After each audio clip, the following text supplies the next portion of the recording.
So Ram Dass called out, and he had a pre-existing relationship, so it wasn't, he had a pathway, he already knew about it.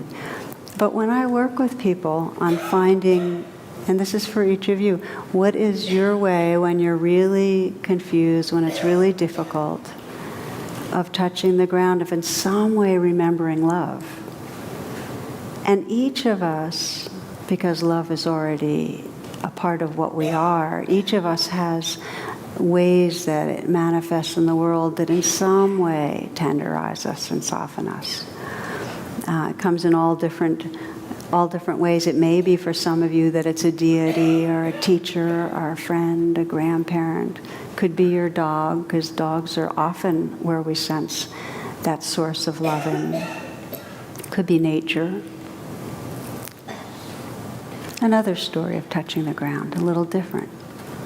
Okay, so I was teaching at a month-long Vipassana retreat, and was working with, teachers do individual meetings with people at the retreat to help them, work with their practice. And one of the women I was meeting with was an African-American woman who was encountering all sorts of issues, paying attention, layers that she didn't normally contact of feeling worthless and insecure about her life. And so we had been working with this, and one morning she came to our interview, and she had a really cheerful smile, and she told me, I kind of said, "What gives?" And she said, "Oh, I went to church this morning."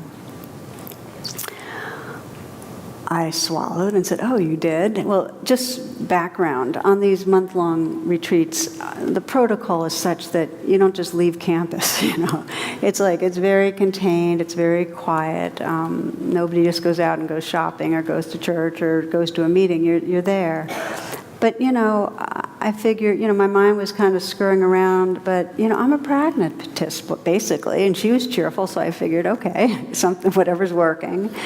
So she goes on. She goes, I was feeling that place of insecurity and failure, and while I was at church, I was praying for love.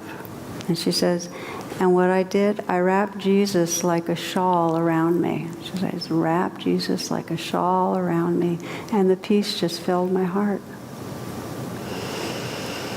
She says, I haven't taken the shawl off. That love's warming me up.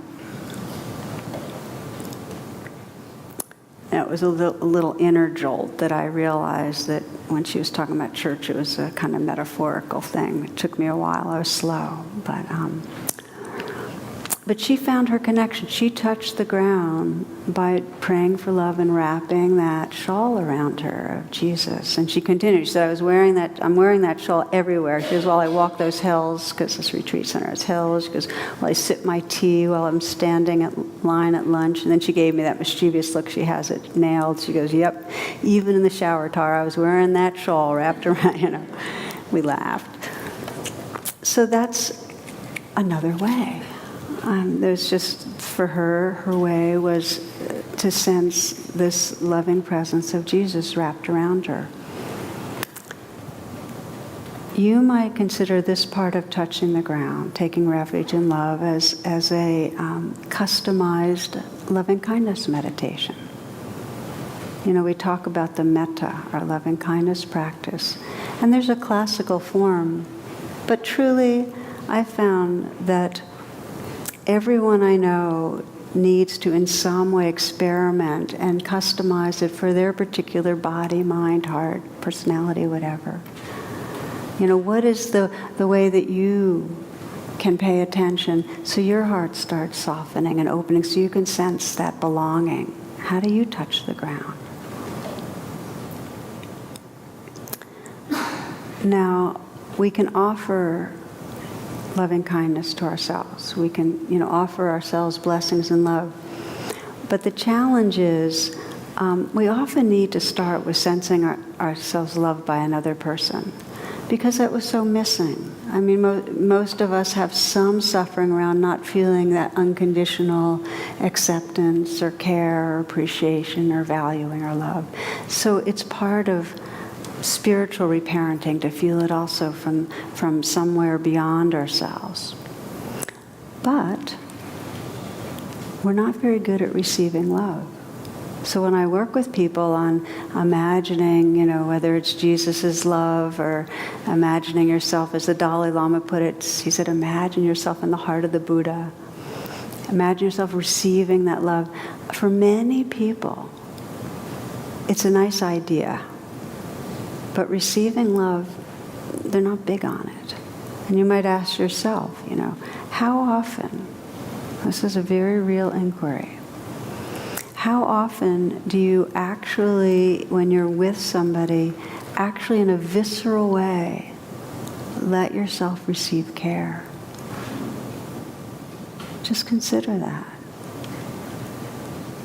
Or do you find it's an idea, but there's something in you that doesn't really let it in? Something's stopping you.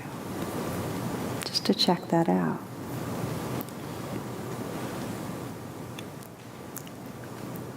So a very radical way of touching the ground is to begin to learn to reach towards love and let it in whatever way can begin to work for us. Sri Nisargadatta, one of the great non-dual teachers, says the mind creates the abyss. In other words, the mind has us feel separate, and the heart crosses it. Our hearts can do that.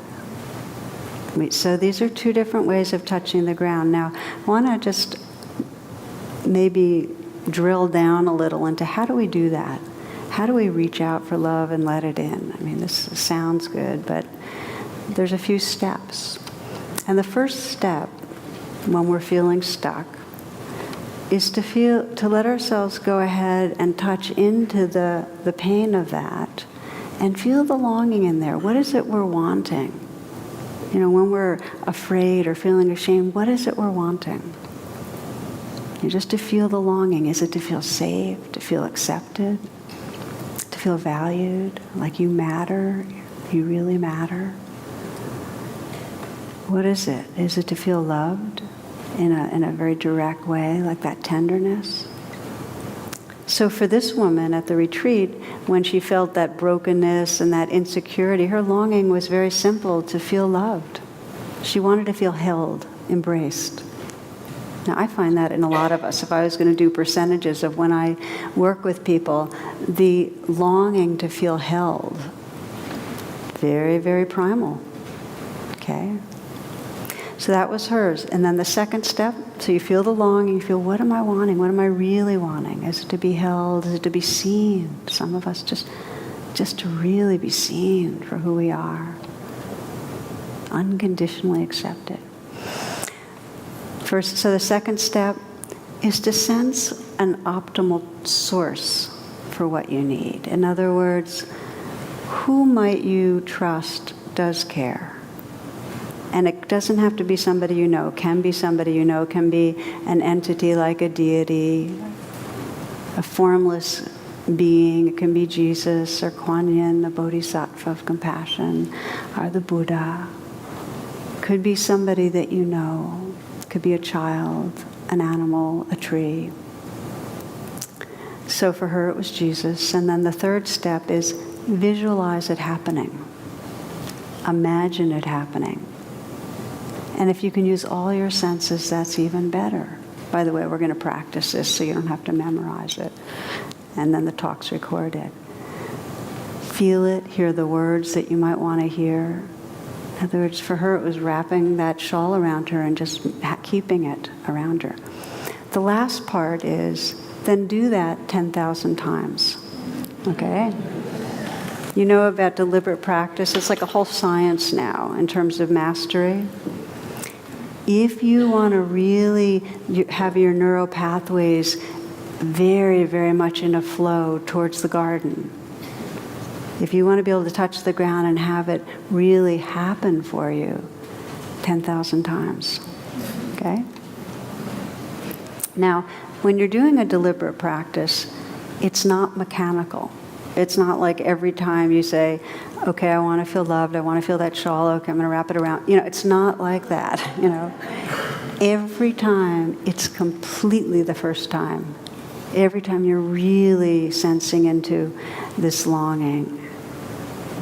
this real yearning. And every time you're really sensing, what is it I really want right now? And what really could be a source of it? And how would I really want it to be experienced every time?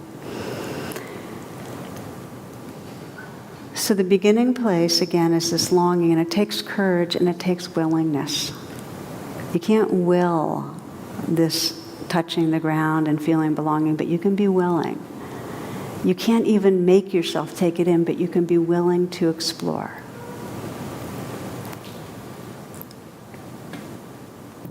John O'Donohue writes, "Prayer is the voice of longing. It reaches outwards and inwards to unearth our ancient belonging." Prayer is the voice of longing. It reaches outwards and inwards to unearth our ancient belonging.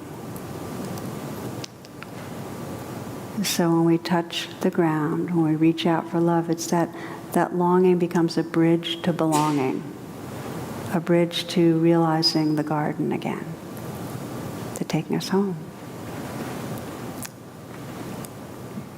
I love the languaging that John O'Donohue uses. Many of you might know him. He's no longer alive, wonderful philosopher, poet.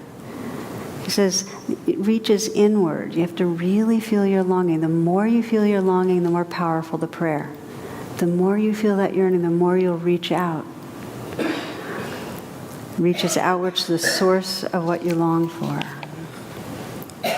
And then I love the words ancient belonging, because what it says is we already belong. It's like the movement of feeling our longing and reaching for love and imagining it actually wakes up and reminds us of what is already here.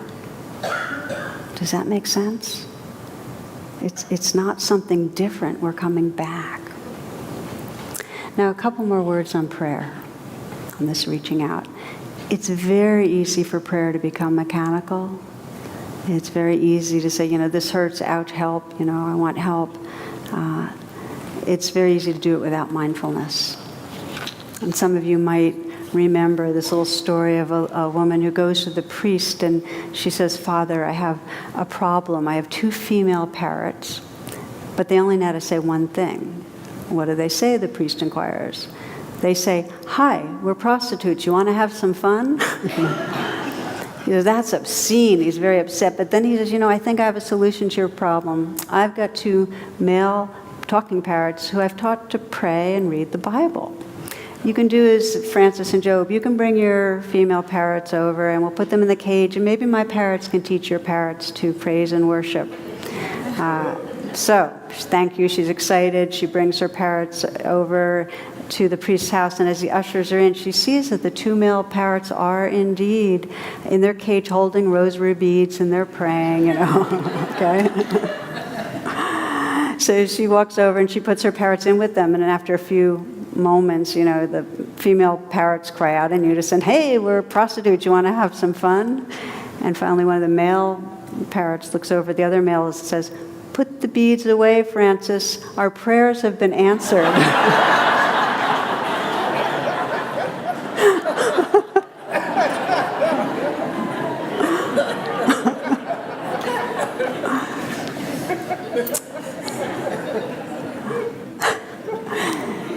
So in a way, we're always praying, we're always going after something. So the depth of prayer, getting in touch with what our heart's deepest longing is what frees us. So just to say that there are many ways to reach out. I in my own life, I learned a lot about prayer when I went through kind of the most intense parts of being sick. And there were times, and this was about 4 years ago, when I was not only sick, I was so fatigued that it was impossible to do very much, and I became incredibly irritable. It was like I was just constantly frustrated and grim. And grim is the best word for it. I was really, really grim. My world became very small during the phases when I was feeling sick. And in talking about what center shut down, I was so absorbed in it that there was just very little in me that could feel any empathy or giving, any desire to be generous or anything. I was just very focused on self. And not only that, I was really disgusted with myself for being so focused on myself. So it was like I was not only suffering with fatigue and sickness, but I was really down on myself for not calling on my spiritual tools and being a more expansive person. So I felt pretty unlovable, and I kept wondering why Jonathan or anybody would want to hang out with me, when I was in these phases. So I would pause, and many, many rounds, I'd just say, well, what is it that I really am longing for? And much like so many people that I've worked with, really the yearning was to absolutely feel some presence loving me. And it had to be personal. It couldn't be this amorphous, oh, there's love in the universe. It had to be that this being felt in some way really known and loved. And the language of the prayer was, please love me. But I couldn't start it with humans, because like so many people, it was like I couldn't imagine energy coming from me. I was feeling too bad about myself. So I would do it with trees. And I often go for walks in Great Falls Park because we live right near the river, and I would just lean against the tree and in some way say, just please love me, and just feel the energy of earth and tree kind of in some way encircling me and filling me. And then as I softened, I could start getting a little more bold, and I could start going towards, the animals and the human animals, until I was being able to feel, especially those that I know the best, that feeling of being just, that the love was washing through, that I was receiving. And the more I really had an undefended heart, the more the sense of another person loving me kind of dissolved into just being love. In other words, I went from longing to belonging. I was belonging to love. So I share this with you because it's a practice, prayer, that begins from a sense of separation, but has a certain beauty that carries us to non-separation. It begins by yearning for the garden, but in a very wise way, reaching towards that love and realizing we are the garden, we are that loving presence. So I'd like to have a few minutes to practice, so I'm going to wind up right now by just saying that the story of the Buddha touching the ground is really the story of every one of us seeking refuge. I mean, every one of us is doing it in different ways. We're trying to find our belonging. And if we become intentional, we can learn, every one of us here, to be able to touch the ground of the present moment more and more, and touch the ground by calling on love. And it can become something that happens just immediately. There's something in us that remembers we long for love, that sense of love being here, please wash through, and then our identity shifts. We become it. So let's practice a bit in the last few minutes. Find a way of sitting that you feel comfortable in.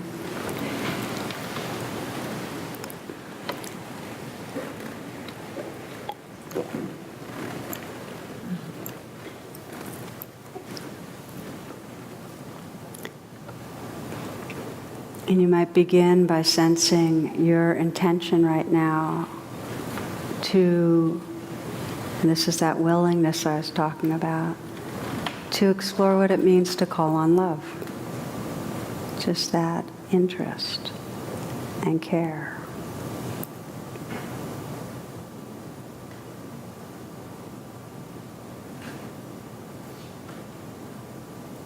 To know that this is a life practice, so that you might just explore around a little tonight in these few minutes without an expectation, knowing that this is something you can creatively experiment with on your own.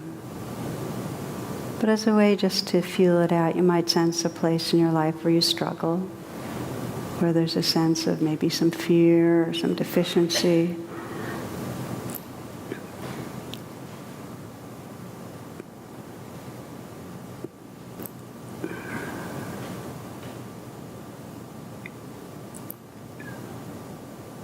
So a place where you get stuck and feel small in some way, feel separate,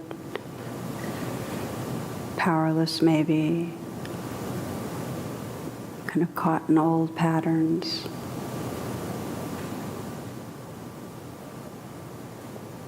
So that this is a place where something in you saying, help. How do I touch the ground here? How do I find my way back to the garden in this one?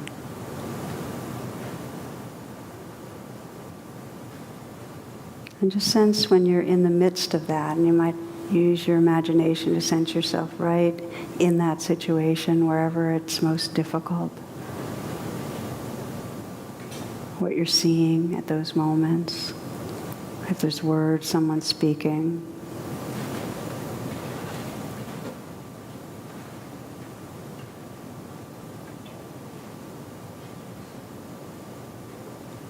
And sense the stuckness, the discomfort, but also sense your longing. Like, what is it you most need? What in those moments do you most wish you could experience?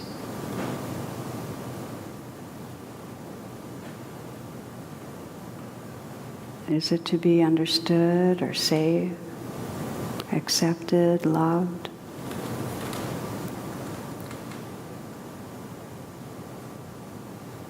Is it to really trust your own goodness?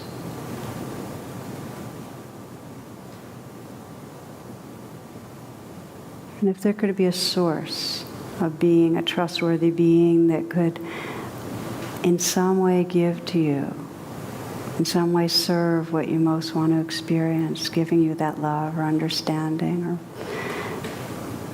what might that being be? And here's where you can just be creative in your mind, sense what comes up, what entity might represent really compassion, wisdom, that you could sense would love you, would care about you. And it could be someone you know. It could be a spiritual figure like the Buddha or Jesus. It could be the natural world, some part of the natural world, or it could be an animal, a dog. But just sense a being that's a good channel for loving presence in some way. You might see that being's eyes and sense that being's presence right here. Give yourself permission to just imagine. And imagine what you'd want to experience happening. So if it's a shawl, of one being like a shawl around you, embracing you, or you might imagine warmth and light filling you, just letting your heart take it in. Or maybe you might hear words that in some way reassure you. Take the chance to open and receive a little. See what happens.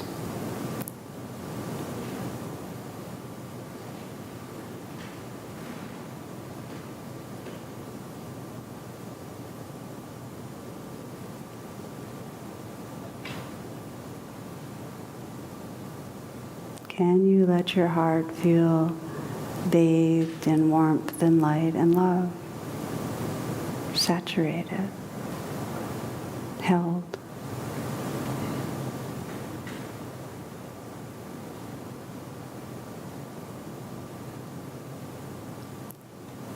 Sometimes prayer gets more intense if you actually call out in words like, please love me. You can keep on experimenting. Please see me, please love me, please hold me, be with me.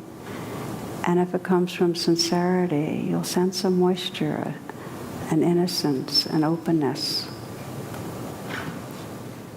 that unearths that ancient belonging.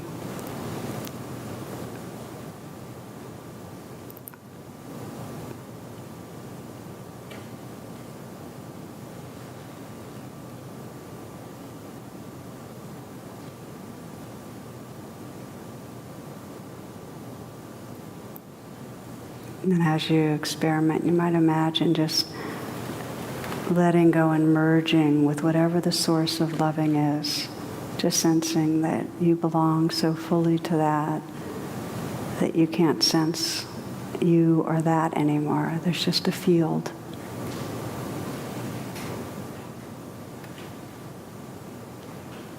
So you can just rest in that belonging. That's what's possible. You might not experience it in this moment, it's fine. But the possibility of letting go and just being that loving presence. We'll close. You might listen to these words from Thich Nhat Hanh as if they're addressed directly to your heart. Being rock, being gas, being mist, being mind, being masons, those subatomic particles traveling among galaxies with the speed of light. You have come here, my beloved one. You have manifested yourself as trees, as grass, as butterflies, as single-celled beings, and as chrysanthemums. But the eyes with which you looked at me this morning tell me you have never died.